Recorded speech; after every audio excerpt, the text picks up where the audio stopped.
Welcome to Bragging Rights, episode 26, I think. Think so. Yeah. No, I don't look you any other way from if I don't know if it is or isn't. I sort of let you we just trust decide. you two, yeah. We trust that you'll know what it is, but you just don't try and always remember sound what confident. I try and remember what I typed the week before when I was saving all the files and stuff, and I'm like, I can't remember what I typed. But anyway, before we start this week's episode, we want to take as a group just a moment to apologise for something that we did last week that you won't be able to see or hear anymore because we have made amendments. But what originally began as self-deprecating humour from me as someone that lives with multiple sclerosis quickly crossed the line. It was a poor decision. We let language onto our platform that shouldn't really be there, and regardless of intent, it wasn't right. So we recognise that words matter. We fell short, and we've removed the clip, as I've said, from the episode, and we apologise sincerely to anyone that heard it, that was hurt by it, that was offended by it. We've apologised to Tribal as well, as they're the ones that give us a home to do this. We all, that's going to reflect badly on them, or could have if you was offended. So we have made it clear to them, that we are sorry for that, and we also want to make it clear to everyone watching and listening as well that our views are our own. They're not a reflection on our sponsors. They're not a reflection on Tribal, who kindly allow us to use the space, and they have no input into what we record. But yeah, we have learned. We are committed to doing better, and hopefully we don't offend anyone in the future, unless it's black and white against red and white against black and white, which is what this is all about. So, on saying that, how's everyone's week? Well, I know his has been good. Enjoy a trip to the golf? I mean, yeah, I've been in Northern Ireland for a week. I've been at the golf at the Open, magical, and then I've come back and immediately gone to go and see Oasis's closing gig at Eaton Park last night in Manchester. So, Which was biblical. It was fucking biblical, man. Evans opened, didn't they? Yeah, I was wet and I didn't care. Yeah, but yeah, it's been. I don't know what you boys have been up to because I sort of left the real world for a week or so. Yeah, but you did, didn't you? It's been magic for a week for me, so I feel terrible today and I'm suffering for it. Can I just ask though, because I know this is a rugby league podcast, but I know you play golf. I've dabbled a bit before I, got injured and wasn't able to do it anymore. Going to the Open and watching the 2 days that don't really count, is that still like? I think like if I'm going to go to the Open, I want to go to Saturday and Sunday, don't I? I don't want to go to Thursday and Friday. Yes, so first day they do count because obviously you've got to qualify for the weekend. Yeah, you've got to make the cut. I get that. You've got to make the cut. It's also a little bit easier to get up close and personal with some of the players because the crowds are a little bit less. The numbers are ridiculous. It's hundreds of thousands of people over the weekend or over the 4 or 5 days. But when you come to Saturday and Sunday, I think with Rory McIlroy, they was talking about like 10,000 people stood around the green he was putting on. Now, I'm a short guy, but even the tall lads weren't seeing when you're 10, 20 people back, for when they've got their home son playing in a tournament in his homeland. So I get that, but it's also a potluck when you win tickets. So you can't really choose. It's a ballot, It's a ballot, and it's such a... take what you get. Yeah, you take what you get, and it also led to, for me, like an amazing week, playing golf, watching golf, and just living that great life over there. So... I get your point, but yeah, it didn't. I'm just a little bit jealous, to be fair. That's all it is. That comment is pure jealousy. You was like 9th reserve. Thanks. Yeah, 9th reserve. Yeah. I was above you, and I don't even like golf. Just saying. Well, says everything. That's on you, isn't it? But that doesn't answer if you boys have had a good week. A good Saturday. Great Saturday. Really good Saturday. Amazing Saturday. Can you remember Saturday? So me and Dean, we normally drive to the rugby, and even when I'm not driving, like, because I know like he's not drinking, I won't drink, and obviously I want to remember the game. I'm not a big drinker. And that.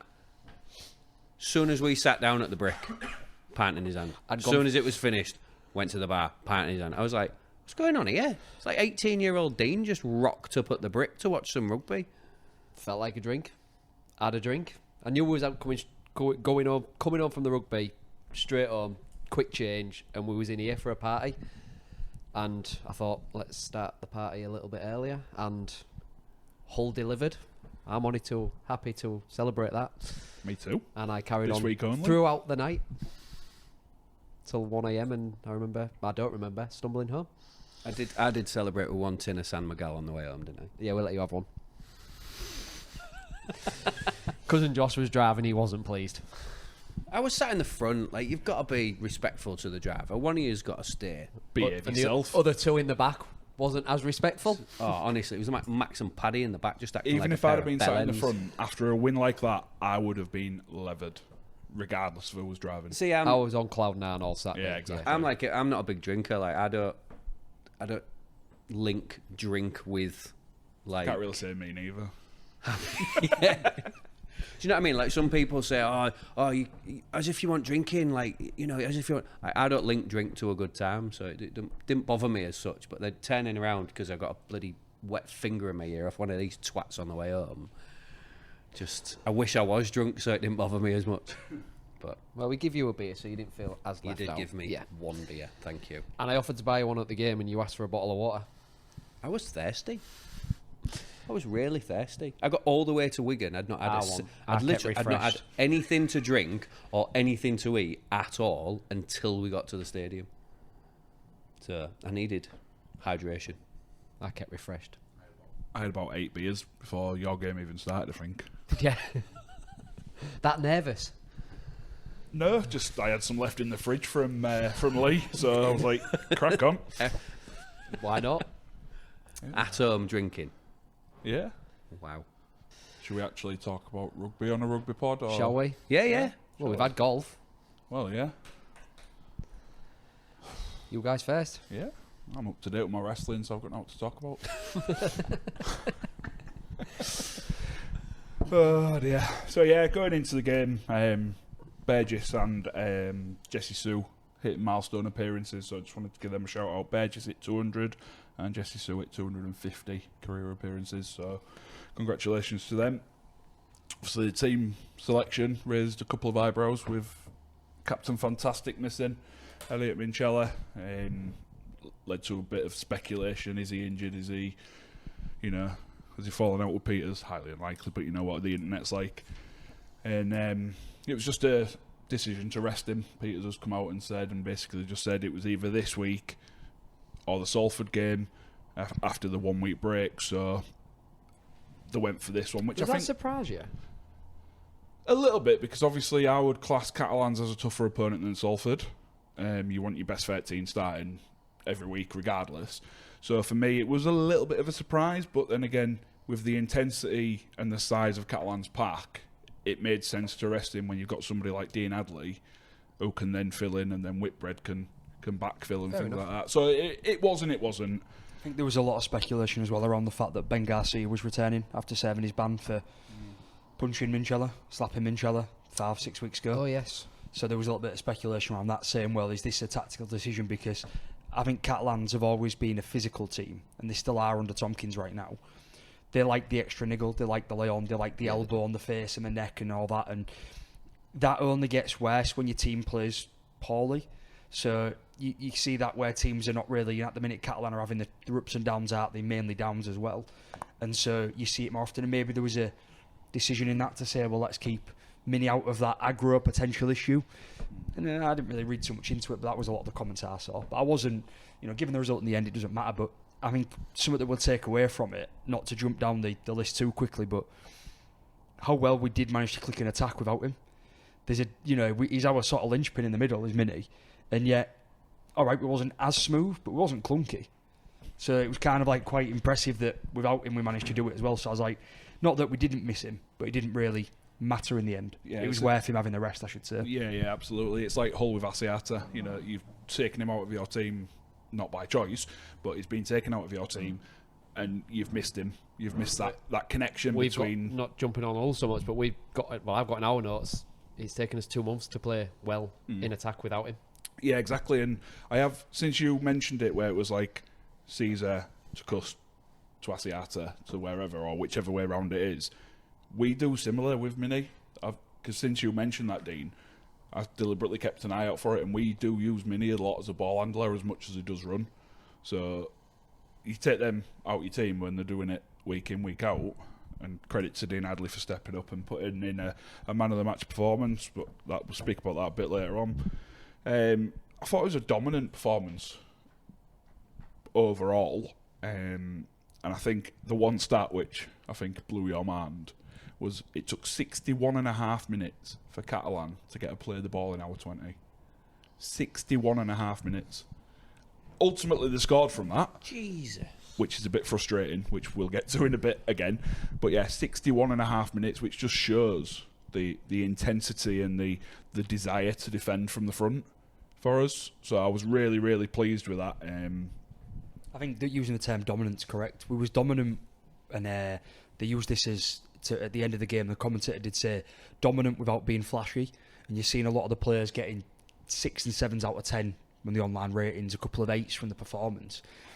We was unlucky in the same way that we was unlucky against Leeds, where, all right, maybe that's not the right term, we bombed our own try chances against Leeds. We did bomb a couple again. I've got that wrote down. And I think as well we also had decisions sort of go against us just from poor video ref, poor camera angles, inconclusive challenges because we haven't got good enough cameras, or, Hiku's knock on when he probably should have collected that ball. For me, he was, especially through that first half, Hiku was the best player on the field. He was unstoppable. And so when you're on the floor and you're on fire like that, you don't expect to see someone drop an easy ball. Budgie dropped a similar one. Mikey overall in the game had 2 tries overturned to go with the 2 that he scored. It could have been absolutely dominant. And even though the scoreline still was, the first half did have a couple of elements to the Leeds game in where we bombed some tries. So that was the only disappointing thing. Yeah, I didn't count the video ref one because by letter of the law it is. I mean, it's a stupid rule, but by letter of the law, it is the rule. So, as frustrating as it was that Broadbent was obviously not playing at the ball, we see them 10 times a game, possibly. Yeah, so every week, don't you? It's frustrating that it isn't a knock-on as such, but given the rules, you can understand why it was given, and it's just unfortunate, isn't it? So I didn't really count that one, but yeah. I think someone put it in the chat as well with that, because we all collectively me, agree that yeah, we hate that rule, but the only alternative is to let the referee decide if it's intentional or not, and I think they already do enough and get enough wrong already. Like, there'll just be stuff every week where we're like, well, clearly that wasn't intentional. Clearly, and that was definitely intentional, but you know what I mean? It's just something else for us to complain about. I think it was more of a case as well for me that it's a poor rule. Broadbent is going to make the tackle. He's on the opposite side of the man. Okay, fine, no try. Doesn't change the outcome of the game. But the video ref couldn't quite get the angle to view it properly. And it's that case, if that went up as a try, it would have come back as a try because they had insufficient evidence to overturn. There was the Mikey one where they even ran him through and showed him grounding the ball, so the fans in the stadium were shouting and cheering, but what they were actually doing was not giving the try. There was the kick to touch. Is that the one where I was like, what's wrong with that? And you had to tell me that there was... Because for anyone, I watched it on my phone, because it happened straight after the game for us, didn't it? Yeah. And I was like, what's wrong with that? And you're like, yeah, there's clear separation there. And I'm like, really? Yeah, and there was also the kick out to touch from the dropout where Budgie touches it and then Makinson touches it. Yeah. But the camera was so far away and grainy that it was inconclusive. Oh, you thought I was being a knob on the text as well? Because I was like, no, genuinely, like, I don't know what's going on here. Because I had no sound on because we was in the car. There was 4 other people, 2 of them being knobheads, and I just didn't know what was going on.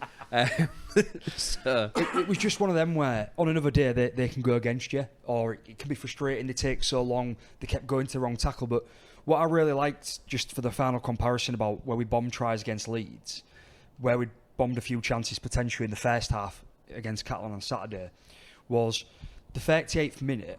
We absolutely hell for leather to get the scrum packed because we got the ball back, and then Mikey did score and it was overturned. But teams don't always do that in the south of France in the heat. It's a case of, well, we're already up, we don't need to, but there was still that sort of willingness, that desire. Got in the sheds. It was like, no, and then we did score from it, and obviously Mikey knocked it on, and that's fine, it wasn't a try, but that sort of passion and that energy, I think, was different to perhaps not what we saw against Leeds, but it gave me a bit of a reminder of, even though I've said for a couple of weeks, I think the team some of them look like they need a rest. It wasn't as noticeable on Saturday. There was a few players that looked a bit tired, especially towards the end, but that sort of attitude and heart shows that actually we are still of the right mindset despite a couple of losses recently.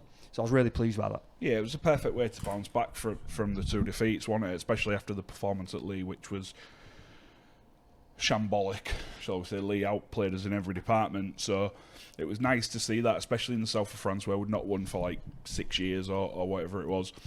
So, To be honest, I know it's south of France, and I know you've got a bad record there. It couldn't have been a better fixture for you. no, absolutely not. Looking at the game as I did, the amount of time you was afforded to play how you wanted to play, it was just your players must have thought, this is great.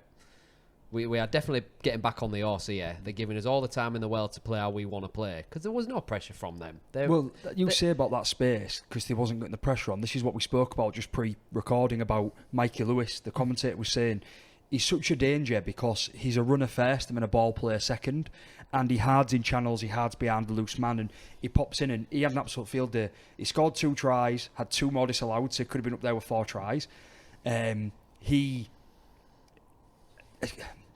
defensively was very aggressive in defence. It's like some, like, not big hits where we're shotting people, but he was making the challenges, and he was sort of like putting his fingers all over the blueprint of the win again. And he brought himself up to now 17 tries, 17 assists. So he's not only a ball handler, he's also a runner. He's so dangerous, and when Catalan was giving him that space, he was having an absolute field day. There's no surprises in the team of the week this week. Oh no, He was one of the best halfbacks in the league this week. The try that summed it up for me, like what I've just said about the space and time given, was the first try. How much time was Tyrone May afforded to go right? I think, no, I'll come back. And he had no one even pressuring him, no one within 2 metres of him. And it's not like he was dilly-dallying about a little bit. And He does that, doesn't he, a lot? I'm thinking that, like, tackle him then. Or one of you, like, get a little bit closer, and he just nothing. And I think from that point on, that was it. The game was never in doubt for me. Yeah, I was just wondering with the Rovers, like, energy levels as such. Like, you say that we still needed a break, but was it a case of, we know we've got a break next week, go out there and leave nothing on the pitch? Or leave absolutely everything. I think that's a real fair assumption, especially with the way some of the forwards, you mentioned there about Dino, but Sam Luckley had a hell of a game. Whitbread is always quietly going about his business. There was Sue putting big hits in. So not even that is just your forwards, but we know Hickey had a great game. I thought Makinson was carrying hard. Davies was carrying hard and sort of had Makinson's number. We just mentioned May and Mikey. Sort of a complete performance without being, as we say, too flashy. Because you can't really be too flashy in times when the team's not really giving much back. Coming off the 2 losses that you did, you didn't need flashy on Saturday. You just needed a team to stick together and play together, and on Saturday that's what you guys did. Yeah, absolutely, and it was good to see from our point of view. Like you say, it's one of those things Dean Adley spoke about in his post-match, and he said, we try and focus on the things we can control, and we were able to control that on Saturday. So, fair play. That it looks like the players are in the mindset of, them 2 defeats have gone, there's a line under it, we can't change them, move on, sort of thing. So that's what we want. But I just want to speak about John Wells and his comments, mainly at half-time, but throughout the game. Like, he was doing everything he could to give no credit to Rovers. Like, one of the terms he used was laboured. Makes a change. You've been praised no end for all One of the season. terms he used was, he called the performance laboured. Now, for me, that's not a laboured performance. If that's a laboured performance, what would the outcome have been at 100% if we played? It was absolutely laughable when you've got the stat that we didn't get to play the ball in hour 20 for 62 minutes. Yeah, how can that be a laboured? And the meter carriers was, after about 25, 30 minutes, I think, it was 4 Rovers players and Tavita Pangai Jr. Yeah. And nice to see, there was all outside backs from us as well. There was Morg, Davis, Hiku, and there was another one in there that wasn't an outside back, but majority of them were our outside backs, so we're gaining our meters. You've already mentioned Hiku, he just looked like terrifying them every time he got the ball. Look, he was bouncing off tackles. But it just made me think, like, do analysts, cause I'll call him, because he's not a commentator as such, as he's more of an analyst, that do they look at the bigger picture? Do they, like, we haven't had a rest all season, not one mention of that. Sorry, Barry. we we're playing in high 20s, low 30s weather, even at 7 o'clock, where it was 7, 8 o'clock, even where it was very muggy. So I don't know what. I'll tell you what I felt of it as well, because I noted your point. I hadn't particularly picked up on it too much during the game until you brought it up, and I think there was perhaps a little bit of a confusion from John Wells in that he was looking at the performances of Catalan in recent weeks where they've been woeful, but they had a lot of players back this week, and sort of the last game Catalan had out, they was a bit more competitive, and they was a bit competitive against us on Saturday. So I think maybe he was expecting us being top of the league, to bounce back and be 40 points up by half time. So he was trying to look for a way to describe that, and he did a poor job of describing it, to be honest with you. Yeah, so their try, just quickly getting on, because I know we're a bit pushed for time, but you said it was a good try, I think, in the group, didn't you, Josh? Whereas for me, I was frustrated by it. So it was the first time that there was in our 20, I played the ball in our 20, because they did have a couple of tackles, but they were on the 5th where they were tackled within our 20. So for me, it was a poor kick by, was it Da Costa, I think? Da Costa. And if Morg doesn't touch that ball ends up in Barcelona. He kicked it that hard, and Morg took that pace off it, that if he doesn't touch that, I agree as well, because I think there's a chance that maybe he was aiming for the post and it was that far wide. Possibly. But the reason I said it was a good try is they'd finally made it up into our half, they'd made it up into our sort of 20. They'd got to the last tackle, we set as a defensive line and was expecting it to go through hands, which they tried 3 times previously in the game. They didn't kick on last, they tried. Or that kick to go over to the opposite corner. Da Costa looks up and he sees that what Morg's done is he's took that extra step forward, so he's not really in the fullback position. As most fullbacks do when they're on the but line, he's not really in the defensive line as well. He's somewhere in between hovering, and he's just too far forward to take that ball that's coming in really quickly. And I thought it was good vision from Da Costa. Obviously, not blaming Morg on this. Dropped the ball, let it go. They dived on it. Shame we don't get free breakfast again. But I wanted to give the credit to Catalan on that, because I did think it was good vision from Da Costa and good sort of energy and attitude, from the Catalan lads. Yeah, when they were well down, I get that. And I've got down here, Morg took the pace off the ball with a stop that Peter Schmeichel would have been proud of. Just saying. And he stood in between the sticks as well. So I've met Peter Schmeichel. Have you? Yeah, he came to our primary school. Anyways. Nice. Anyway, what? Yeah, I know, just a random one. we always talk about the team scoring a couple of tries. No, I don't think it was Peter Schmeichel. I think you're right. To put David Seaman. No, I met Tony Adams at Disney World. What other England goalkeeper is he? Oh, Joe Hart. Tim Flowers. Joe Hart. Was it? Do you know? I'll find out and get back to you. I'm sure they're waiting with bated breath. So yeah, we speak about in rugby terms of teams scoring late tries to take the game away from other teams and things like that, and we do see that quite a lot. But for me, I felt like them 2 scores at the end, one from Mikey and one from Budgie, just put the gloss on the performance that it deserved, and it made the scoreline look like the game had been. Because sometimes you see a scoreline and you think,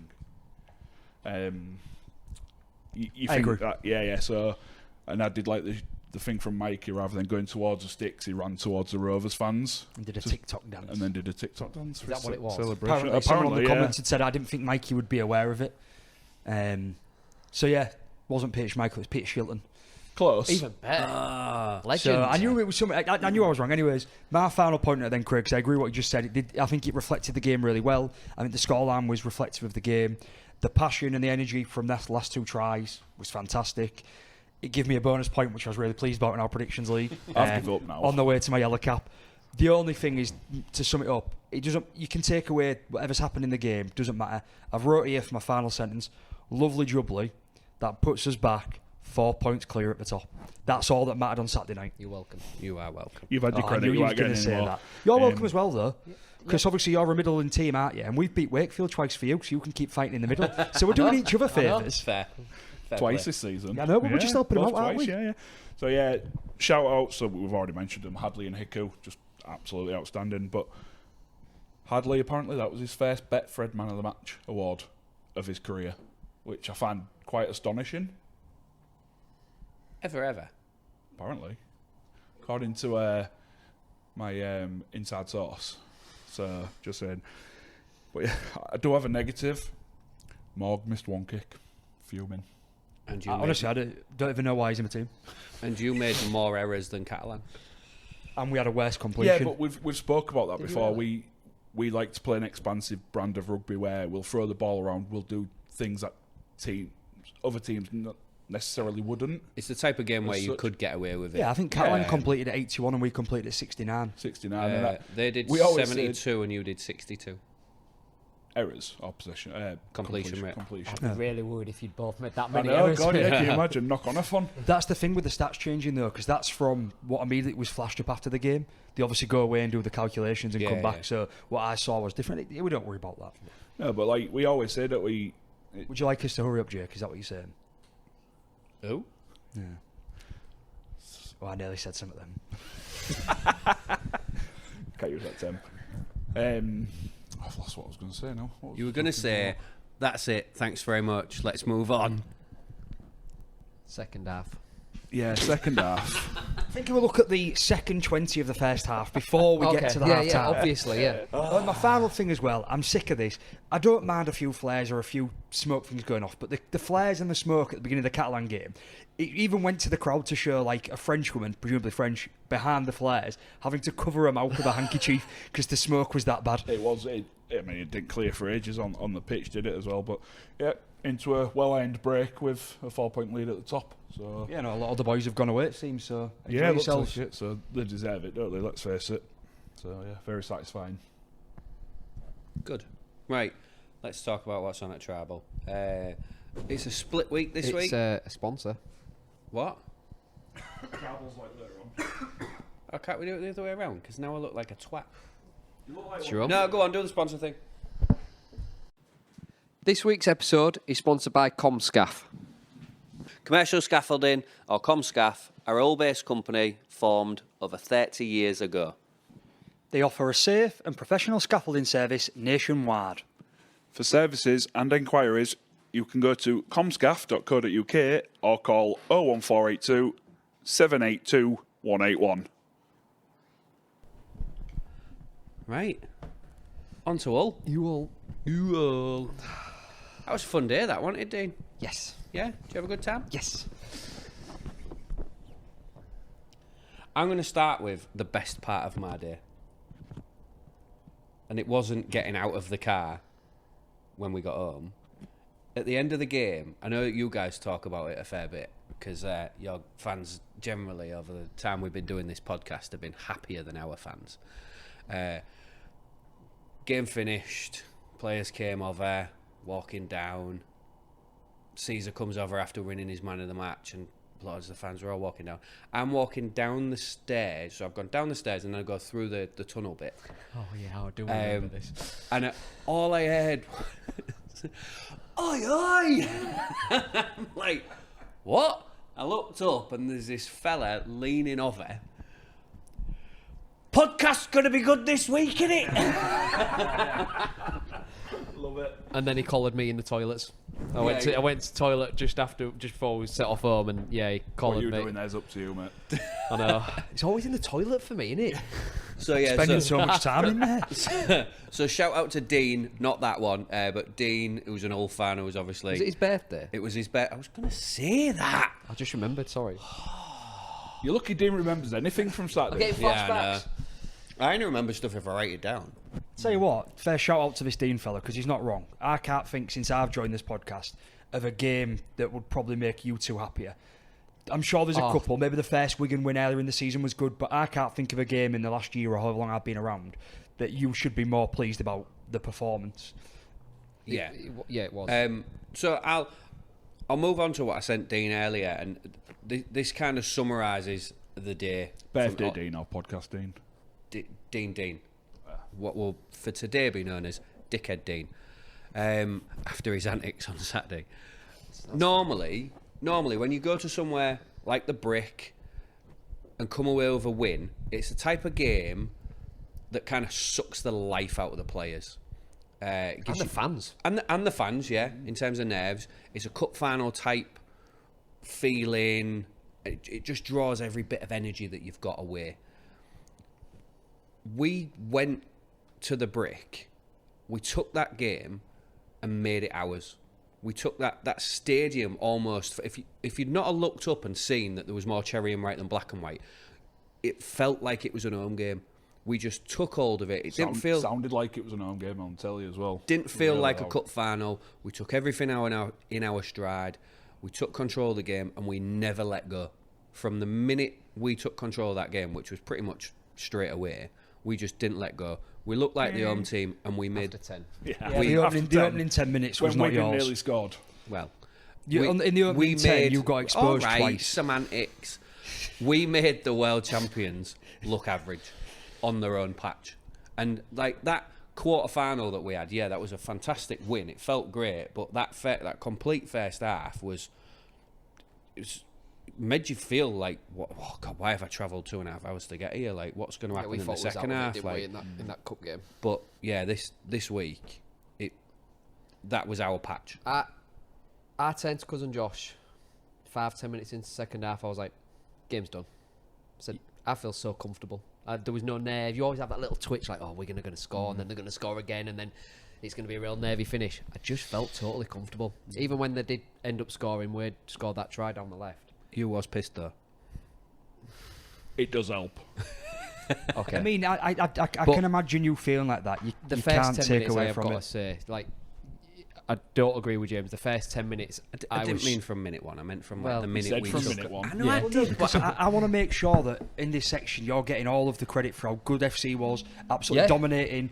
But let's not over-egg it. The first 10 minutes were competitive. There's a lot of talk about how we quickly went to the decision for Eckersley's no try without checking it on the screen. I was surprised Right, at that. I was surprised I didn't check it, considering how longer he went on other video ref decisions about the Felt game. like a bit of And then overcompensation in as the well. second half, even though he was man of the match, I felt Caesar had less of an impact. I know game was won, and also they did manage to get a couple of tries back. Wade, despite all his problems in defence, made you look silly going forward, which is what he's good at. So it wasn't that full thing, and that's why we're stopping you, Jimmy, saying, right, and great to be confident, and you deserve all the credit for putting that dominating first half in, but it wasn't an 80-minute you smash Wigan at home. It was you smash Wigan at home, but there were still things in there where you should be looking at. Which anyone's going to say after going to Wigan. You're not going to have it all your own way for 80 minutes of the game. But them first 10 minutes, we did get exposed a little bit, and me and you had a brief little chat and says, we've got to be careful on that, right? But credit we can take from that, the scramble, when that ball went over and they had Wade overlapping and he could have dived in the corner. There was 3 men all the time, and then there was 2 more on the inside scrambling across, and that was I think that was the catalyst for us, that just that effort and desire to hold them out.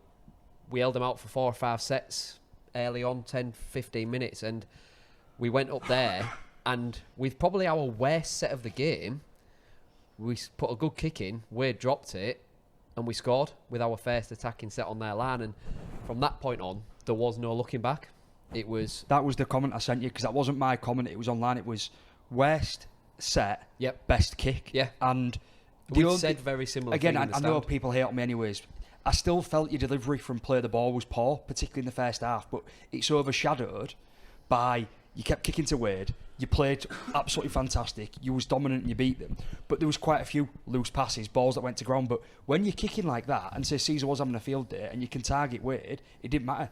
I think in the set before that first try, you had 2 balls that didn't go to the man, they went to ground. Oh, yeah, But 2 then passes in the same passage of play went straight to the But ground. then the kick was phenomenal. It was brilliant, and you did say that about the distribution from play the ball. I do tend to agree with that. The difference we had was the speed of it, though. So some of it wasn't great. The passes were a bit up and down, but because speed from play the ball, whoever was playing it themselves as well. Plus, he added a running game from dummy half, which we haven't seen this season. we made, I think, I'll confirm in a minute, but I think we made 12 runs from dummy half in that game.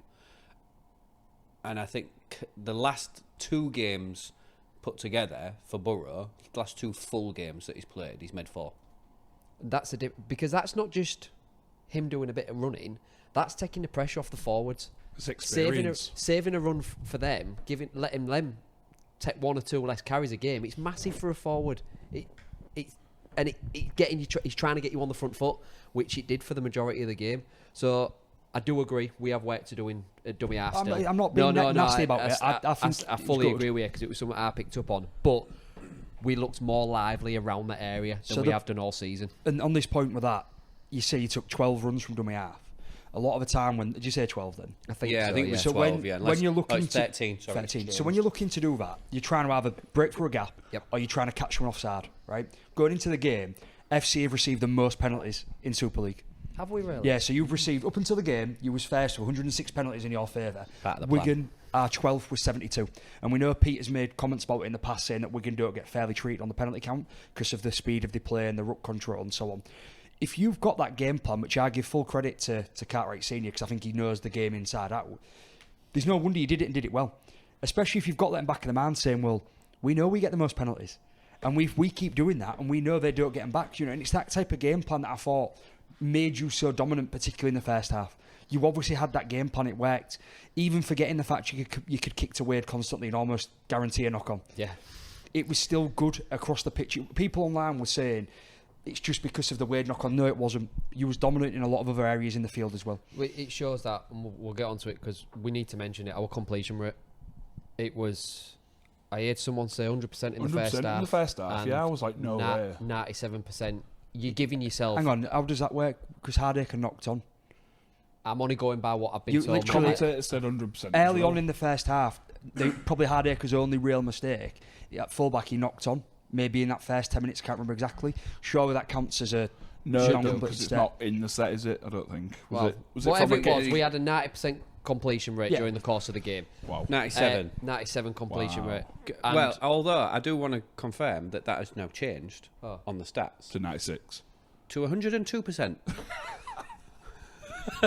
Well, you're always going to win a game with 102% completion. Gotta love the But you'll RFL. You was good, but you want that good, We- boys.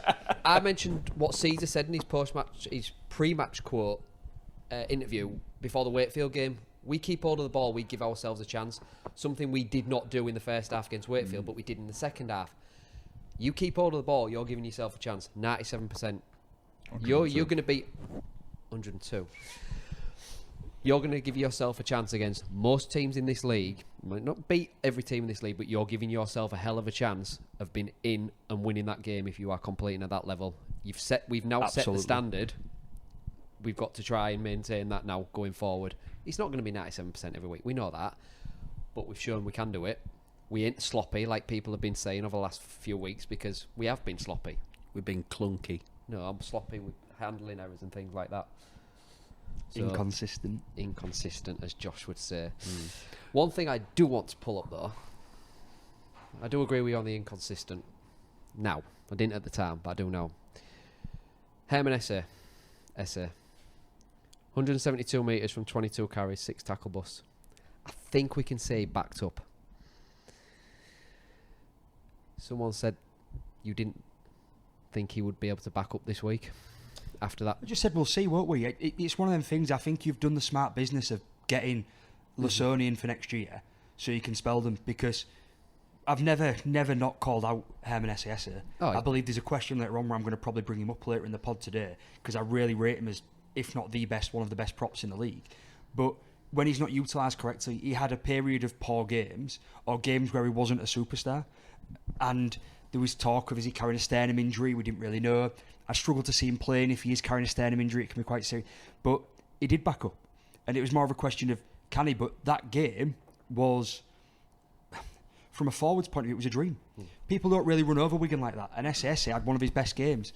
He had a great game last week, great game this week. But he had, was it 3 games before that where he had average games? Average game, yeah. And we've got to give credit to Liam Knight as well. 70 minutes, and was it only cramp that he'd come off with? Yeah, he He'd came cramp off with up a little bit. Like 70 minutes. And Pussied out with 10 minutes to go. it wasn't the hottest day we've had over the last few weeks, but it was still a very Still warm muggy. day. Yeah, we had a bit of drizzle, but You didn't feel it in the stand, but as soon as we Soon as we got walked outside out, the it's like stadium, getting off it a was like plane in League. Maga. That was like it.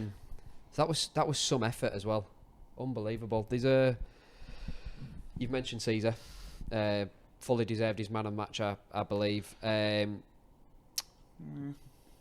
you think? Second half, he went missing.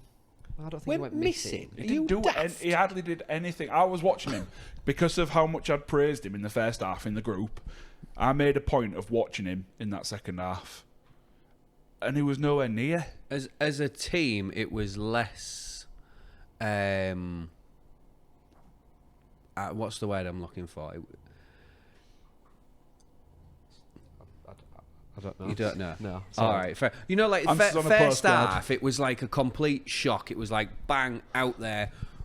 We've taken control at Wigan, and it was a shock. It was, but second half it became a bit more even, although still in our favour. So he's never going to stand out as much in that second half as he did in the first half. He didn't get his hands on the ball as much as he did in the first half. And for me, SASA, Knight, Cartwright Jr. and Hardacre. That was the next guy I was going to bring up. We're all above Cartwright him for me. Jr. and Cartwright Jr. was he sensational was at weekend. absolutely fantastic. And if that's the sort of level we're going to get from him, then I'm all for that side of Jed. But I've we said just it for haven't ages. seen enough yet. This is my favourite thing. We've Because- gone in the space of 2 weeks from all fans, Yeah. including you Oh, two, 100%. saying, let's ask the question to his dad, are we keeping this guy? Yeah. Because we can't get him on the And I field. think we was right too, because we haven't seen him on the don't think field. so. You've had, and he's now had one great performance. Yeah, he's had 2 decent performances. A sloppy one against Saints when he come back. He had a solid week last week and a very, very good game this week. And like I say, that is the level of performance we're going to get from him. I'm all for keeping him as long as we can keep the guy on the pitch. Yeah, that's it. Like, that's undoubtedly his best game for all. By a mile. Undoubtedly. Yeah. But in the other games that he has played, we saw straight away. I remember us talking at Lee last season, the way that he hits, the way that he defends. You said he reminded you of Gaz. The only person that I've watched in an all shirt at least that hits that way, that just sticks the shoulder in so that you can actually hear the contact like that, is Gaz Ellis. Now, I'm not saying he's anything like Gaz Ellis in terms of level of ability and quality and leadership and all that. No doubt in my mind that Gaz Ellis is right up there. But I mean, in terms of his defensive contact, he's the only player that Where I did know. Cartwright come from? Who did you sign him from? Souths, wasn't it? Or was it South? Yeah, I think so. He's had a few. It was clubs, hasn't somewhere he? down under. I was going to say, if it was like, could you make a comparison with Gaz Ellis and West Tigers? Is that part of like a technique that they use? Nah, Gaz it like that from being about 12, Yeah, I when think. he first come Fair, through at yeah. Wakefield, didn't he? He was a beast That already. was the only thing I could think But of to say. it backs up what, to me at least, what I've been saying for a couple of weeks, that once we got size and power back into the second row, the front row will perform better. And I think it's shown from both sides with Herman and with Knight that you take a little bit off them, you let them play with a bit more space. Because what was happening, Zach was doing an amazing job. Chamberlain was doing a great job at second row, but neither of them are second rowers, and they won't win in the ruck as much as someone like Jed will, or someone like even what Fash did this week. If you can get a roll on, get them quick play the balls like we did especially this week, then get it to your front rowers, and then they can keep it going and keep it going, then you just keep making meters. A run from dummy half like we saw this weekend. That's what we needed. And SASA and Knight especially, like, I agree with Josh, they were being overworked in terms of minutes, but also they were being asked to do everything because there was no one else on the field that could penetrate the line. So There's only one person you haven't mentioned who was on my sort of lips from the start of the game. Obviously, Rovers' latest signing, Jack Charles, So you say? coming home to where his dad played. We'll see. We will see. There's nothing. That is just rumours right now. But I thought he had a good game. Slotted in I really thought he well, slotted in didn't he? really well. A little bit sort of vindicating for you guys after commenting for a while that we've been questioning where is he? Is he going to come in? You know, shall we slot him in? We'd prefer Cust at hooker and so on. You know, he's turned up on the biggest stage really in a normal Super League. Probably the only bigger one is in a derby. You know, against Wigan. I know they haven't really.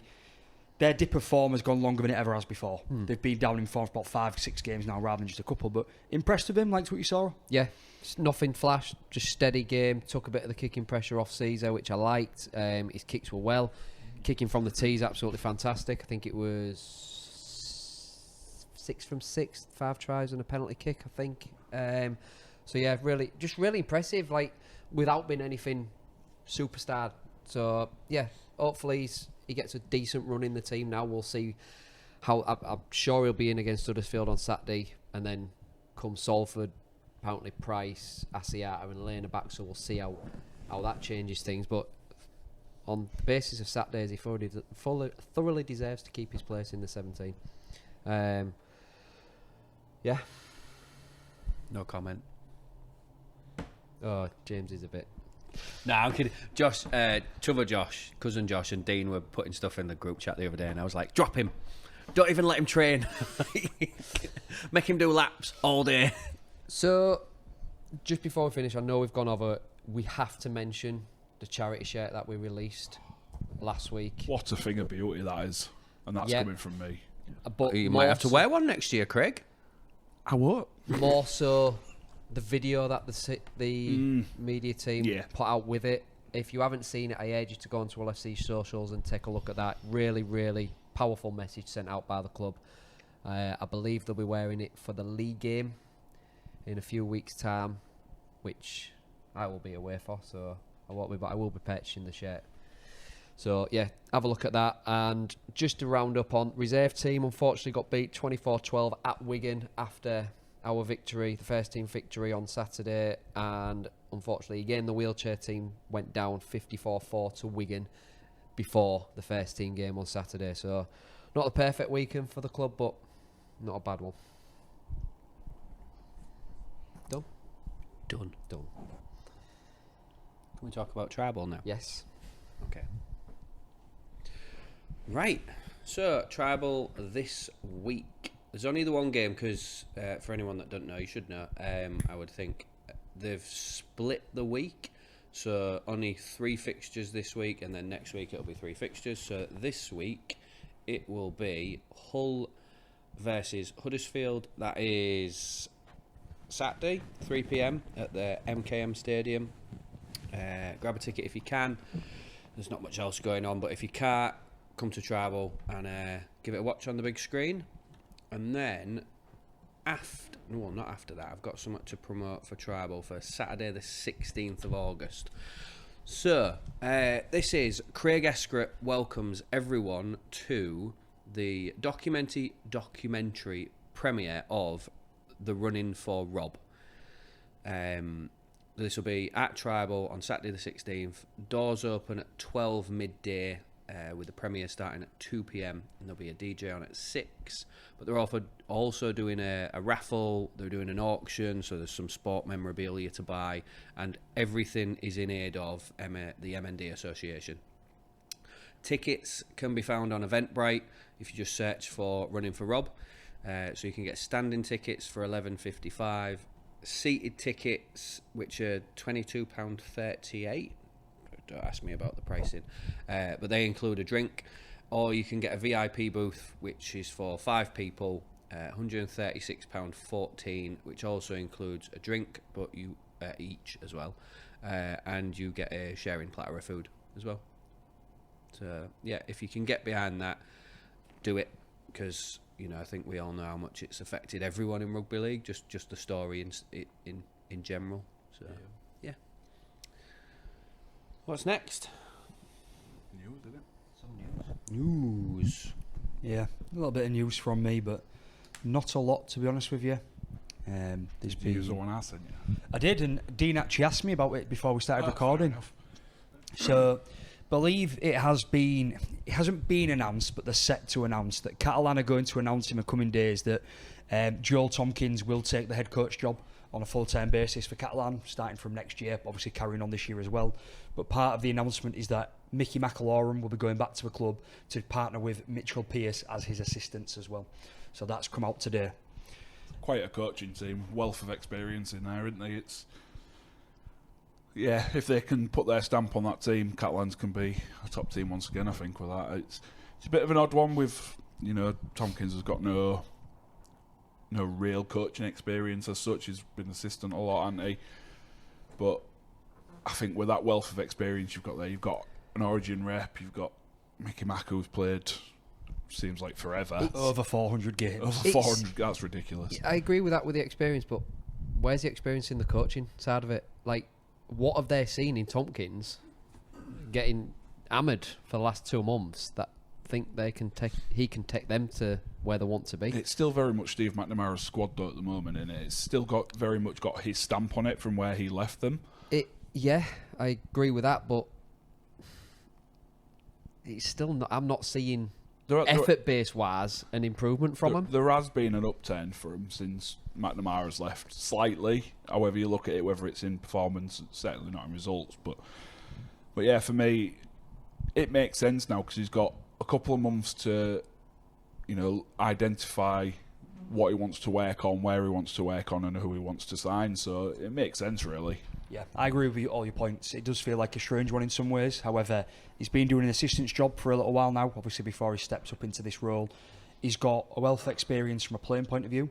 I don't know what Mickey Mack or Pierce have been doing outside of rugby alongside. We do know a lot of players help out on the coaching at some of the smaller teams. There are pros that end up going to like Doncaster, like Scott Taylor, for example, now managing Gould. That isn't his first step into coaching. He was helping out even while he was playing. Yeah. All right, maybe albeit at an amateur level, Beverley, yeah. But he was coaching Beverley. So we'll wait and see. I just thought it was an interesting one that seems imminent, and as we've seen, they've brought a wealth of sort of potentially exciting youth players in. There'll be a few players that will be offloading and changing around, and we'll see if he can do anything different with, his fingertips on it from next year. Be interesting one to watch. Yeah, definitely. Second bit of news actually relates to this, that Warrington have announced the signing of Catalan forward Pangai Jr. from next year. I thought he was going to Saints. So as we talk about the changes that are coming in immediately, and Tompkins putting his own stamp on, looks like they're losing Pangai Jr., who is a very good player. He had a great running battle with JWH at the weekend. Yeah, it was a good watch. It was a great watch, and looks like he's moving on now. I understand your point. It looks like he was going to Saints because Saints look like they've lost out on the signing of Papali, whatever it is. Yeah, like that, yeah, I know I've butchered it, and it looks like he was going there. To be honest. Yeah. No, he was right, Papali. I think that's correct. But yeah, it looks like they've announced him now, so he'll be going there. A little bit of disappointment from a lot of the Wire fans. From what I've seen online, sick of them signing kind of potentially, I won't say massive names, but big names, and no real structure around it. Saying signing a big name forward doesn't help us out. We've had problems with Musgrove, had problems with, and they've gone on and on, for example. So another one to wait and see what happens next year. Yeah, very much so. Very frustrated fan base at the moment of the Wire fans, I think. Very. There's a lad that I work with, he's a Wire fan, and I said to him, I was like, how long before Burgess is gone? And he reckons another performance like that, even one, he says there's a chance that they'll off him. Me and Josh was happy with the weekend performance from Warrington, weren't we? Absolutely. 1.5 points. So, final bit of news from me. Anyone who's not aware, there was an incident over the weekend for Widnes player Jake Mason, who had an injury during the game versus Doncaster, and the game had to be stopped for over an hour. There was a suspected fractured neck, and they are pleased to announce, I think it was just this morning, that Widnes have been able to come out and say that actually he's okay and it's not fractured, but he is now under HIA, concussion protocol, and there is definitely damage there. But yeah, for the game to be stopped for over an hour, there's something pretty serious. I haven't had a chance to watch the game or the highlights. Whether they would show them or not is a different thing. But it does look like he was able to walk off. But the referee went down and escorted him into the tunnel and sort of insisted on getting support from the medical team to then get him checked out. And this is part of what took so long to get the game back and flowing. They didn't know if it was going to be a very, very serious incident. And it did take quite a while. Was it Charnley that did that last year as well? It's not that exactly, but something similar last year where he looked like he'd really himself. I recall him going over quite nastily. I just can't remember when and where. Did he go over the Hardens? I don't know. I don't know. I think he just landed. I was going to say funny but awkward. Yeah. As he went to potentially score a try or save a try. Yeah. I like that from the ref though. It sounds like, I want to go back and try and find the highlights, just not because I don't want to see a potential injury. I'd like to see how it was dealt with. I'd also like to see the fact that I believe on the match report, Widnes ended up finishing that game, Doncaster finished that game with only 11 men and still managed to beat Widnes. And there's obviously always potential that Widnes may be a bit rocked by what's happened to one of their players. So, great work from the referee, great work from everyone involved. We obviously wish Jake all the best. I don't want to butcher his name then, it looks like Jack with my scribbled notes. I wish Jake all the best and hopefully he's back playing soon. But yeah, an interesting one for sure. Yep. That rounds up news from around the world this week. Play it. There ain't a lot going on. It's been a pretty quiet week, really. Yeah. West's won. And South's didn't. I mean, West never win, so South's never do at the minute. The only thing we could really talk about, if you wanted, and I'm not really that bothered, is highlights that Dean sent. The Rugby League game did get released. We announced it was coming, it got released. It's the same game from 15 years ago, but with new skins on. Thanks to our tester. Tester in chief. Resident tester over there that's let us know if it's any good. Oh God. But no, that I there's am not a glad lot. that you bought it, Susan, so that I didn't have to bother. Because I've not read anything good about it. Yeah. But let us know, you guys, right, if you've bought it and you like it, or if you've got it for yourself, for your kids, for your family, whoever. Give us a message. Let us know if we're wrong. Let us know if Susan's wrong and it is a good game, and we'll go from there. Moving on to question time. Listeners line. Listeners lounge. Lewis Bishop on X. No, I'll ask it. Is Zach now proving himself to Josh?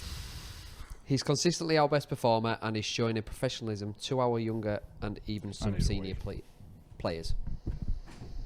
Do we just get new listeners every week that I need to... Yeah, you need to justify every week. Yeah.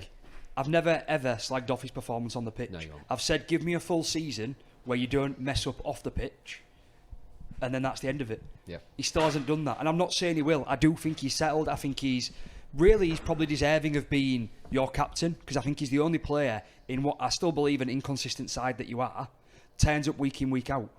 And I don't know whether it's people perhaps trying to wind me up or they don't listen or whatever, but I've never slagged off his playing ability. And I think he's adapted so well to play in so many different positions this year. And also, as he's slowing down a little bit in his age, he's done so well. You wouldn't think it though, would you? Like, he's took to everything like a duck to water. Fantastic. I mean, he did tickle me at weekend there. He was so desperate to get a meat pie for himself, wasn't he? Oh, he was. Yeah, I said it, didn't I? Like, he put that... to be fair, though, the two little grubbers through that he did when he was close to the line to try and get himself a try, one of them meant as a dropout and one of them got Ashworth his try. So, it's was, and I don't know if any of you guys noticed, the Rapinoe's try. He played the ball in the build-up to Charles's kick for that try, and he was having a bit of a to-do with Tyler Dupree. Yeah. The kick goes up, most people are watching the kick, and then it lands Wade dropping it. But if you look at them two, Dupree's retreating, but he doesn't retreat looking at Wade. He turns around and looks at Zach, and he's walking backward as Zach's walking to the Wigan line, giving it that. But then you don't see it. And I wish I'd have seen it. Obviously, you're watching the ball at the game, but I can't find an image to see what happened when actually Hull scored that try. Petty little grubby stuff, but I would love to have seen it. We're not obviously reviewing your game again. No. It's a good point, because I'll say on that, I've actually played against Zach, so maybe my dislike comes from that he was so much better. Like, the team, he was just like clearly better than our level, but he was a decent guy back then, to be fair, and when I was a kid. I can't remember, but yeah, one of the lead sides out Hare Hills, Lockley, and one of them I can't quite recall. Cass might be that way on wherever he's from. When we was Yorkshire, when I was Yorkshire League, obviously being a bit younger than you. But I would have liked to have seen Zach penalised for that incident, because he's got the right to play the ball. He's got a responsibility to play the ball. He did dilly-dally. He's dilly-dallied, he's reacted, and he's let one of the biggest wind-up merchants in the game, in Tyler Dupree, get into him. Now, obviously, they're all teammates as well, I believe. They know each other. I'm not sure if they have played together. I don't know if it was separate times, but they must know each other. And he just got sucked in so easily. And I was like, I won't be surprised if the ref blew for this. And instead, the ref did a real good job of saying, pack it in, get it played, but they still carried on afterwards. Yeah. I would just like seeing how it finished, because I saw them bickering and having a little chirp to each other. But yeah, just like the way the way that the ref just went over and he was like, "Stop it now," and then just walked off and they carried on. Looked quite comical from the stands. Next question, James Wilson. I had seen, Lewis, you have asked another question, but I'm trying to get through a few tonight. Rovers being very wasteful at the moment. Do you think you've got an energy issue? Will it come good? I'm a bit surprised at that question, if I'm honest. Yeah, we've got an energy issue. We spoke about it the past couple of weeks. We're absolutely out on our feet. We've played 19 rounds and 5 Challenge Cup games in that time. 2 derbies. So yeah, we are knackered. We've now got a week off, a couple of favourable fixtures, shall we say, against Salford and Castleford, and then the big one is Wigan away on the 15th. Easy, mate. We've done it twice. Shouldn't have a problem. So yeah, we get 12 days off now. We've got the best part near the 2 weeks before we have to return against Salford, who... Is that a Thursday night game? Yeah. Sorry to interrupt. Yeah, it is, yeah. Which admittedly, they're putting some some effort in, but it's still the same poor Salford we've seen, so there's nothing to really worry about, touch wood. I just think, I know we've had comments before from Barry saying it's meant to be a squad and a squad team, but we've had issues throughout the year. They're not as well advertised. We've had injuries, we've had people out, Gildart's still missing, Martin's just returned. You know, we've had Mikey drop out for a couple of games now. We had him injured there on Mickey Mack's injury, Jared being injured, Budgie being... So it's not like we're unaffected. So we don't have this squad to keep rotating it, and that's why some players are probably doing a few more minutes. And we've had tough games in the hot weather, you know, with Scott shortly. We just due a break, and hopefully, I'm not worried about it. We've all said it on here the last few weeks. You are screaming out for a break. Hardacre was Fev Lyons, by the way. There it was then.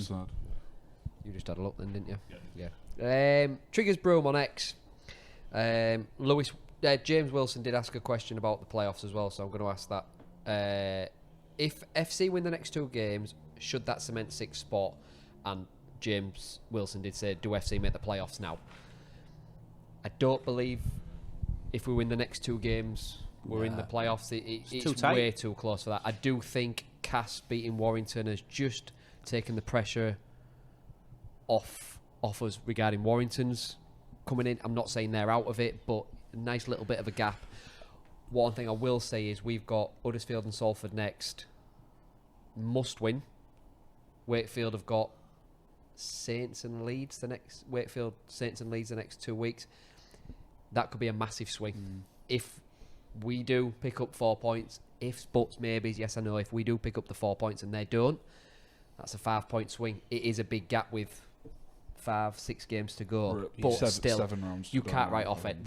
This, especially in our area where we are in the league at the minute, you can't say anything's done until it is mathematically secure. 8 games to go at the minute, so that'll take you to 6. 6, yeah. I feel comfortable. I feel a little bit more comfortable, but I wouldn't be. I like the way the fixtures are laying, because it gives us an opportunity to get 4 points up on Wakefield, and we always say points on the board. Yeah. And that's if they drop the points against Saints and Leeds in the coming weeks. But I mean, they're kicking on as well, aren't they? They're doing really well at Wakefield. A lot of people are surprised by them this year, but I fancied them for a playoff push. So they are surprising me. They're playing some really nice rugby. So fair play to them. But yeah, let's just concentrate on ourselves. If we do win the next 2 games, great. But we just got to concentrate on what we're doing and picking up the points from our games. I had Wakefield 10th. In short, the answer is no. Cadel Drury on X. There we go. Josh's best mate. He's the new bloody Callum. Absolute legend of a man. He's going to be annoyed with me. Is that man anyway? Is Mikey Lewis the best player to ever come out of the city of Hull? No. You answer that at the end of a career, I think. Yeah, I think so. I think he's too young, but he's setting way himself too a young. good platform. He's not been. He's been at the top for a year and a half. And you've got to factor in people like Johnny Whiteley came from Hull, like, you know, the people that got themselves up to that legendary status. And I know it's a completely different age in terms of what rugby league was like then compared to now. If you know, can we look forward at this point in time and say that Mikey Lewis will be talked about in 60 years? You can't, can you? Because you can't. He's still got a long way to go. So it's really hard to compare. But then you've also got to think he's hopefully going to move down under. And I'm not saying that because I want him out of your squad. That's genuinely not what it is. It's because unless he moves down under, he'll never really be tested. The player that comes to my mind when in the modern era, when that question gets asked, it's Josh Hodgson. Josh Hodgson, yeah, I was going to say that. Did 9 years down under, and he was, even in his last year with Parramatta, he was close to winning the Dally M. The only reason he didn't is because he was English. Yeah. Simple as that. So, I think there's a really good comparison to be made to Sam Tompkins here. Sam Tompkins is now rounding off and finishing his career. He's been hated, slated because of his ability, because of his cheekiness on the field by most opposition fans for most of his career, particularly at Wigan. And now he's going to retire, and in years to come, people look back and realise they saw one of the best players this country's ever produced in Sam Tompkins. And I truly believe that. He's been phenomenal for his entire career. But you start saying about from Wigan, is he that guy? Yeah, well, no, you've got Billy Boston who's just been knighted. So Mikey, I know it's slightly different, but he's got to finish a career. We've got to see what he does with that career, and then you can stack him up against the likes of Johnny Whiteley, etc. But he's definitely got the potential. but it's definitely something we can't answer for a period. Dean's mentioned is set himself a platform, hasn't he? Yeah, he has. He's give himself the best chance to achieve that status, if you like. So it's up to him what he does with it at the end of the day. 10 years when he's hung up his boots, and I'll still say no. Charlie LFC on X. Who will finish 1 to 6 and why? God, that's a long ass question. It's a long ass. It's a short question. It's a long answer. Question, Yeah. long Well, answer. I think the top Rovers, 5 are Wigan. set. I think the top 5 are set. Would you just about agree? In that order, though, In that order. because Lee and Leeds, I think, might be doing this right the way until the end. Yeah. I think no, they're setting the playoffs. I do agree. Set in the playoffs, Yeah. but what order? Yeah, and then you still got. I Then still it's can't who's give sixth. with certainty an answer as to who's going to get sixth, whether it's Hull or Wakefield. It's Or so- Warrington, because it's they've so- got an easier run in then. Warren are done. I think Warrington are done, but I agree with your point that you don't know because they've got an easier run in. Wigan have got an easier run in than Rovers have, but they're now 4 points behind us. Yes. So yeah, there's all Yeah, but these we're going things to take two off, yeah. So Well, mate, that'll be the biggest thing that happens to you this year. the grand final win. It's that comparison of like, obviously, I hope for Rovers to win the league leaders. Obviously, it'd be fantastic to do it against you guys if we can. We know we've won that in the derby in September. I'd like to win it the week before, so they have to give us a guard of honour. Yeah, I mean, it'd be fantastic to do something that FC haven't done. Bearing in mind that Thurkill spitefully said, "Don't give them any tickets." It was nothing to do with safety. The reason you didn't get tickets for the top of the West is because he didn't want you to have a build an atmosphere. He was like, "I'd rather lose money." I don't think he's gonna turn around to the team and be like, "Give him a guard of honour." I think he'll probably turn around and say, "Nah, sod that." So Yeah, I think, look, going back to the question, it's really tough. We don't know. I think you can arguably say the top 4 are set. I can't see anyone not being top, barring Wigan, Rovers. Maybe Lee have got that chance to pip second, but given form and what's going on last time, it massively changes. I think Lee are pretty much nailed on for third the way they're going. I think so. After that, I think you've then got a bit more of a conversation, and I think Wakey are flying. I think that you guys have got a great chance of making it into the 6, but I still struggle with how inconsistent you are. I think we're going to do a game preview shortly where I'm going to mention about your home form, because we need to talk about that. Because if we're going on statistics and we're going on what's happened in the season so far, you don't look like you can win home games very well. So there's all these things that they should win your next game, but just like Wigan should have probably beat you on form and it didn't happen. It's Rugby League and it happens. Yeah. So. Yep. Fair enough. Go One on more then, question then. Is this the silly one that they sent? From our lovely hosts. I'm not going to ask the first one because we got asked a similar question a couple of months ago. So the second one is your Man of Steel prediction so far. Do you want to start, Craig, or shall I go this side first? I think so. When it stopped being visible, it was Connor at the top, and then was it SASA second or third? It was second or third, I can't recall. Yeah, I think if you look at the games since, Connor's, I mean, he definitely dropped off. Was it last week where he was just sending postcards into the stand? Yeah, against St Saints. Helens. So I don't think he got any points for that. I think it depends who was close behind him. I think depending on how close SASA was, there's a chance that SA might have leaped in front of. Yeah. I think in Connor, that top but- 5 before voting went bland, I don't think any of them 5 particularly have picked up points well. I don't believe SASA has picked up points until the last 2 weeks. 2 weeks. But the 3 weeks before that he didn't. So he wasn't moving up. I think Jake Connor dropped a few because Has it been- I didn't he know got it'd been some 5, against so- us, but then he didn't. Is that how probably long last it's been week. though? 5 weeks since it went bland? Have been 5. No, it won't be 5 weeks he went bland. I'm just saying that period since. I think Mikey won't have picked anything up the 2 games he's been out, but Yeah. he'll have certainly picked up some, I would Saturday. think, from Saturday. And then I think the other players who were in the mix, I can't remember who was there, but yeah, and Sneed's got that beauty of being in a. So you had Connor on 21, SASA on 16, Jai Field on 15, Caesar on 13, and Mikey on 12. So again, Caesar's probably picked up 3 points Yeah. for, rightly or wrongly, for your performance on Saturday. I think he'll have picked up points the week before against Wakefield because he led the team well in the second half. And yeah, but you don't know if they're someone impressed in the first half again from the Wakefield side. Yeah, it's And it is different. Just because Caesar got man of the match this week, you might find that Cartwright got 3 points, SASA got 2, Yeah. and then, I don't know, Knight got 1, and Caesar didn't get any because Yeah, it doesn't correlate to the man of the match. It's different voting. And then you got to think as well, like, I can't see, and I'm not saying this again because he's red and white, I can't see Mikey been anywhere near it because if it's been dark for 3 weeks or 5 weeks or whatever, He's missed he's two. effectively He's missed 2. Yeah. So he's not going to get any points for them 2 games. And Connor had 9 points on him before it went bland as well. I would be Yeah. looking at that now, and yeah, I would probably say that Connor is probably still top based on the gap that he had. And he had a good game, albeit against Salford on Thursday, Friday, He had a good whichever one it second is. half. Yeah. First half. But Leeds were these things get non-existent, noticed, we know, don't Yeah. they? So, I tend to side with James as much as I'm. Don't like to. Thanks. I think Connor, just because of the gap he had. I mean, there's 8 rounds to go. It could all change. Like, Yeah, yeah, of course it can. you know, we're talking about, obviously we've got them top 5 there. There was a 9-point gap from top to bottom. Lewis could go on from this week and pick up 3 points in every round and pick up 24 points. It might not. Or we It could think probably he won't. should pick up these. We could watch him play, Yeah, but he don't get exactly. it. So, them other players, they could go out every week. Caesar, for example, if he has many more games like he had in the first half, for example, against Wigan, because I don't believe overall he was probably man of the match, but in that first half he certainly was. So there's potential in there for so much movement, even though the gap is 9 points from top to 5th. Yeah. So Well, there you go. That's your listeners' lounge for this week. Thank you very much for your questions. Your time to shine. you're not doing preview. Oh, Haha. Oh yeah, we got a game, haven't we? Stolen it. It'll be a nice pod next week. We'll have to talk. we got first next week.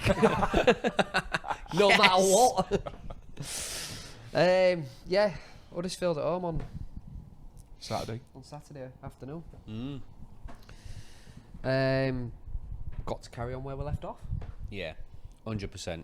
Just got to look at that performance, be professional about it, and just literally start from minute 1 the way that we ended against Wigan. Yeah. It has to just carry on now. And I think there's no injuries.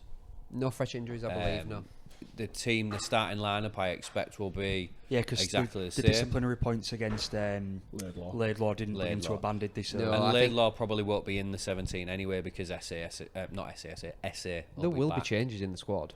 Yeah, SA will I be was back going to say, in. you got Burrow them and free coming back from Ed, injury. no, Ed yeah. might not be. I don't know about that. I think there's 2. some because he's had a few. because Jimmy said we'll have the same lineup, and then immediately I said jumped this, into like the starting lineup. I said, did you? yeah, the starting lineup. I'd keep it the same. Like, even if Burrow's back, I wouldn't start him. I'd maybe say, all Bring right, him in. let's swap him out for Briscoe, Yep. and then I'd bring SA in for Laidlaw. Hutchinson. He'd swap Hutchinson because Oh yeah, sorry, I forgot about Hutchinson. Hutchinson. I'd rather have Hutchinson. So, but no, I don't know about Ed because he's had quite a few Ed knocks this year. So I don't know if you have to stay off longer sometimes or you have to have more checks. I'm not aware of the exact protocol on that, but I would expect definitely SA and Burrow back in the 17. I think Cartwright said something about we'll be careful with Ed because he's had a few. Right. Okay. But on saying that, still looking at the way that we performed, Fash don't deserve to lose his place. No, he's come in and he did well against Wakefield. I think he did very well. Not a bit like Player of the year form. what was it? A bit like I said with Charles. He come in, did a really good job. Nothing flashy, just did his job. Solid. Fash was the same for me. Especially the last 2 weeks, he looks as settled as I've seen him in a few years in an all shirt. It's because his future's settled, that's why. Testimonial next year. There was one comment online that I had noted after your fantastic win at the weekend. I believe it was on the Hull FC official page on Facebook. A Hull fan commenting, "What's the plan for next week then? Do we need to get the lads, stick them on a coach, drive them around the M62 for 90 minutes so they think they're at an away game, and then bring them in?" It's funny you said that. The Saints game, they all turned up together. Normally, when you're at home games, they make their own way there, and you see the players not coming in dribs and drabs, but they turn up not at the same exact time. They all came on a coach for the Saints game. They met at Village to see if it would change the mentality or anything like that. The players said, no, let's not do that again because it didn't work. And then the next week we went and beat Wakefield at home. But yeah, it's funny you mentioned that because they did try it against St Helens.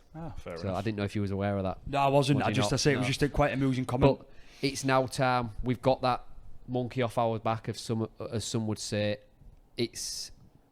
I know you've got a comment to mention our own form, but we have still only lost to one team below us at home this season, albeit it was Cass, and that was a massively disappointing game. All our other games we've lost at home have been teams above us. So we now have to show that it wasn't, in my eyes, I don't think it was a hoodoo or anything like that. Let's really put that to bed and start beating two very winnable home games, Huddersfield and Salford. Let's put them to bed, get it done, and get rid of that horrible little... Yeah, my comment on your home form was to that. It wasn't to go on. It was just to say and my sort of what has amused me is you guys love to not back Hull and then they win this year. So you obviously didn't back them in the league last week.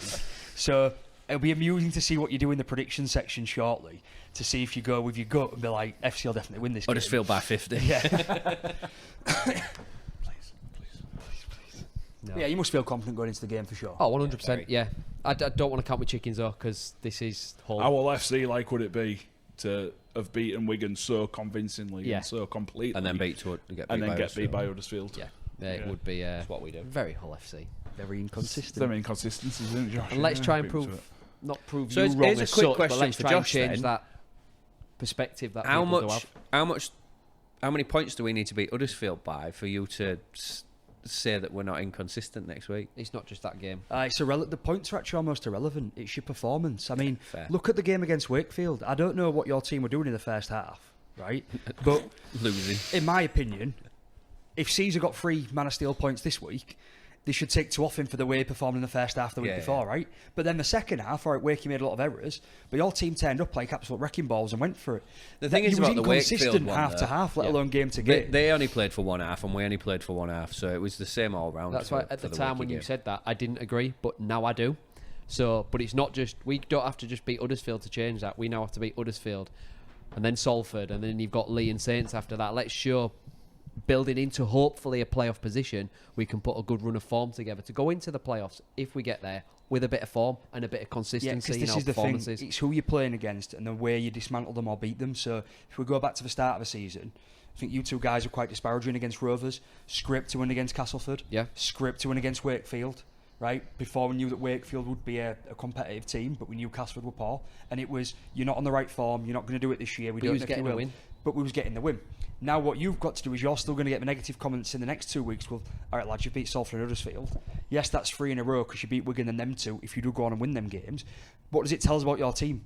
Because what we have seen, and the reason I mention you as inconsistent, is your competitiveness and your attitude has dropped against lower teams, home or away, this season, but it's risen against better teams. You did it against us, all right, we still won the derbies we've played so far, but there was times and challenges you was in there and you looked up for it. You've beat Wigan twice, but then you've lost to Huddersfield. Yeah, we've gone to Lee and we're flying high at the minute. We've just knocked you, Wigan and Saints off in the last 3 weeks. On the we bounce, went there and yeah. I wouldn't say it was a walk in the park. We put them to bed big time. Yeah. We've been to Leeds. Yeah, we didn't end up with the points, but we should have done that game. So we've proven we can play against a big team. Now let's put the lower league table teams to bed now. It's kind of reminiscent of Rovers from a few years ago, sort of pre-relegation, where we'd beat teams like Wigan and Saints at home, and then we'd lose to teams like Huddersfield and Cass. It's very reminiscent of that for me. I don't know how much you guys know, sort of, about our previous. Will you go on how about we used it? to be. Nah, I don't know. That 10 years didn't happen. No, At the end of the day, I'm just looking forward to the next. I'm looking forward to the Huddersfield game to see with whether we can back up, because we haven't got any fresh injuries. We should be able to just theoretically just go back in, same again, rinse and repeat. And then I know it's an extra 2 weeks after that, but Salford, I'm really looking forward to the Salford game. Couple of players coming back in, players like Asiata that should really unclunk us. Well, you say that, but unclunk is the word I've been told to use. Come back in, but it theoretically should give players like Asiata and Lane and Price a chance to come in, ease back in against. And what's someone nice like to Salford. see, finally after 2 months of them guys being out, Price and Asiata, we looked on Saturday like we'd learned to attack without the guys. Yeah. So hopefully it will mean if we can carry on this week, then when they come back in, they can slot in without having too much pressure on the shoulders to make our attack click again. Yeah. So right, let's crack on. Craig's time to shine now. Only 3 fixtures. Just to Only let the people know, three. he was actually practicing the names of stadiums. Only the before we- one. Where's your wooden spoon gone? Don't need it yet. That was for the end. You're on to predictions now. So this week I was absolutely phenomenal. I actually won something. I finished joint bottom with somebody else. Yeah, which not ended just the out of wooden us spoon. 5 as well, by the way. No, like out full of league. the full league, it's not going to stay there. But I Well done. tried. That was it. Went the same way as my predictions. Let's be honest. Down So, and down. down very and down and quickly, down. Yeah, I was doing real well. I was a top at one point, I think. Out Earlier, the 5 of us, earlier you on in was the season, top I was so for a far long in from, time. like I think I was about Well, I was 10, bottom. 12 you was points about in 10 front of points you, in front of me. and now you're like 6 in front of me. It's just, I don't know what's going on. Hey, it's still time to change. There's still 8 rounds to go. So, but this week, as Jimmy alluded to earlier, it is a split round. So 3 fixtures this week, 3 the following week, for some bizarre RFL reason.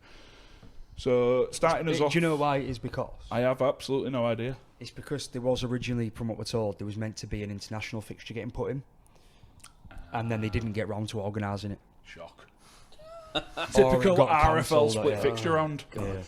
They're as bad Oh. as the stats. RFL, as I like to call them. Starting us off over at the DIY Kitchen Stadium, Bellevue in Wakefield. There you go, I got both in. How was that? Wakefield versus Leeds. Now, speaking with Susan beforehand with this one, and Is it? Have I got that wrong? It's Wakefield versus Leeds. It's at Wakefield for sure. It's at the flats. who you got? Yeah, But I you don't put know. Lee. No, I put Saints. Are you done a Josh? Yeah. You did this last week, didn't you? Yeah, and even though I still managed to get yellow cap for being top in the league, despite me not putting the right teams down, so that tells you how good my rugby predictions are. Should have been your first answer, shouldn't it? Yeah, but it wouldn't work, would it? I'm backing Lee. You back Saints against they're not Cast, playing didn't you? Saints. Yeah. Sorry, go on, Craig. I do apologise. Yeah, it's all right. Don't worry. So yeah, Wakefield versus Leeds. This one for me is one of those where it's absolutely impossible to split. You know, Wakefield are going all right. Leeds have not been brilliant the last few weeks. It's at Wakefield, which is, to be fair, it's a tough place to go, no matter who you are. I've gone for Wakefield by 4. Wakey are. How are you? They've been a little bit like you guys. Great away form, bit poor at home, but they have played some good teams there. I still feel that Leeds struggle in attack. Yeah, they scored against Salford, but everyone else they seem to manage to nip it by getting two tries or whatever. You know, even against us, we bombed Nicked us tries. by a try at the last minute, didn't they? I just don't think that it's clicking as it should. I'm backing Wakey by 6, but I think it'll be very close, and I could see this going either way. I think I've gone more with my heart on this one, and I never thought I'd say that in the same sentence as Leeds. But yeah, I've gone Leeds by 5, and I think that's more because I want Leeds to win, not Wakey to win. But yeah, I do think either way it's going to be very close, Should and be a I good think it watch. will be the game of the weekend. I know there's only three, but still, from, yeah. I think it will be a really, really competitive, exciting game to watch. And in the other 2 games, there's 3 very poor sides. Which of the 3 I'll let you choose? I've gone Wakefield by 4. And finally, Susan has Wakefield by 6. So very, very close Just between out us. on a limb there.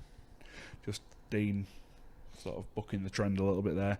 Over at the Brick, JJB, DW, whatever you want to call it these days. Wigan versus Catalan. Catalan, I said this before. I said that, you know, Wigan have been poor, but the other team have been poorer. I've got Wigan by 22. I think the problem that Wigan have got now is they're already missing French. They're now going to miss Eckersley. They're going to miss Field for a HIA that was confirmed afterwards, I believe. They are really running out of where they're putting players in to attack going forward. I still think they'll have enough for Catalan. I've gone Wigan by 14, but I wouldn't be surprised if Catalan won this, and then it would almost be like Rovers, this is proper. It's in our hands already to win the league leaders, but that would be chaotic and obviously amazing for us. At the minute, I just can't see Catalan having enough. Wigan have got youngsters. They have still got good players in good positions, but yeah, they are carrying a little bit of a mini injury crisis themselves right now. Yeah. We had, honestly, some sort of dodgy dealings gone on, because we are doing you so many favours this season. We knocked Wigan out of the cup, which practically handed you the cup, didn't it? Now we've taken 2 points off of them at their place, injured their best player, well, their second best player. He injured himself. He fell on the floor, didn't he, and banged his head. Yeah, but it was against us, wasn't it? So take the bloody credit. He's not good, he's just fast. So now, that game, I think that loss for them and you regaining that 4 points is pretty much handed you the league leaders. It's like thinking, like I said, all jokes aside, it's such a long season that when you see these FC comments of doing us a favour, Well, we had a laughing joke it's about it. banter. It's the same with you guys. If you manage to squeeze in the 6 at Wakefield's expense, we have beat them. We've beat Saints this year. Yeah. So it can be flipped either way, can't it? Yeah. Do you know, It can. I know we're doing predictions. I just want to slice it for a second. As a citizen of this city, how good was it at the weekend when there was just the 2 games on the Saturday and seeing FC smashing Wigan and then Rovers annihilating Catalan, and having people turn round and say so many positive things about Hull and so many positive things about Rovers, and I was just sat there. I was like, I really hope this is like this is a moment where it begins. Like FC are on the up, Rovers are already there. Like it begins where it's like a Hull dynasty, if you want to call it that, in rugby league for however many years, like back to the early 80s. Like I'd love it if that happened, and yeah, I'd obviously prefer if we were at top and you were second, but That's what I've said all along. I want you guys to be up there, and you know there's no cutting about it to make it sound any better. FC were an embarrassment at times last year. There was the laughing stock. times. I'm being polite. You're being generous there. Oh yeah, You did beat Wigan once. fair, and Leeds. And we don't want that. I want you to be up there, and obviously, we aren't going to go over this again, but Yeah. I want it. Bring the smoke. I know Challenge Cup final, I'm not getting maybe too versus carried you, away. I you know we're still quite a way off. We're still 6th. But I know we've got a few years maybe, but yeah, it just felt really good at the weekend. Back onto predictions anyway. I've gone same as you, Wigan 14, and I fully agree with what you were saying. I would not be surprised if Catalan did turn them over here. I've gone Wigan 20.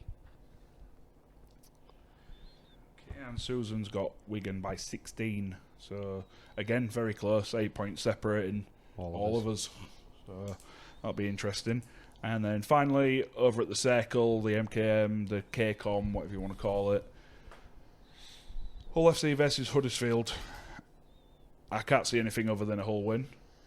And I'm kind of hoping that it's not a commentator's curse because I need the points, but then I am because I don't like you. I've gone for a big Hull win. I think you'll back it up. Huddersfield are just very poor. They were abysmal last week against Wakefield. I've gone Hull by 38. Oh, wow.